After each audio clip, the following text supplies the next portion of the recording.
देखिए, हमारे बच्चे बच्चे के जबान पे नारा है, सबने दिया है हमको चोट, सबके दिल में है खोट। कांग्रेस हो या बीजेपी हो, किसी ने गर्दन काटी है, किसी ने गर्दन मरोड़ी है, किसी ने गर्दन काटी है, किसी ने शरबत में जहर मिलाकर हमें पिलाया है। स्वतंत्रता प्राप्ति के बाद सबसे ज्यादा अगर खुशहाल इलाका था तो सीमांचल का इलाका था। उसका एक ही पैरामीटर है कि सीमांचल के इलाके में बिहार के दूसरे जिलों के लाखों मजदूर आके काम करते थे। और आज मामला ये है कि पर कैपिटा इनकम सबसे कम सीमांचल में है, पलायन सबसे ज्यादा सीमांचल में है, निरक्षरता सबसे ज्यादा सीमांचल में है, बेरोजगारी सबसे ज्यादा सीमांचल में है।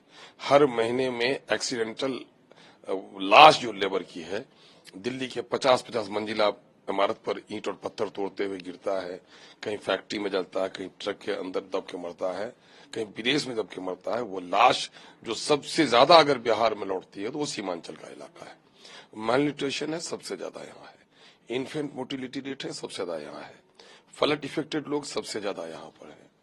तो ये सारी वो चीज है। और अभी रिपोर्ट आई है महावीर कैंसर इंस्टीट्यूट की कि साहब कैंसर और स्टोन की बीमारी सबसे ज्यादा इस इलाके में है। तो सारी बर्बादियां जो पिछड़ेपन के सारे कारण हो सकते हैं उसमें यह क्षेत्र डूबा हुआ है, due to negligence of Delhi and Patna. Delhi और पटना की बेईमान सरकारों ने हमेशा इस इलाके की अनदेखी की, लोगों से वोट लिया, इनके एमपी एमएलए चुन के गए, सरकार बनाई, ये मंत्री बने, इसने अपने परिवार को बनाया। यहाँ के इस क्षेत्र के समस्याओं के समाधान के लिए किसी ने कोई लड़ाई नहीं लड़ी। यही वजह है कि क्षेत्र पिछड़ा रह गया है।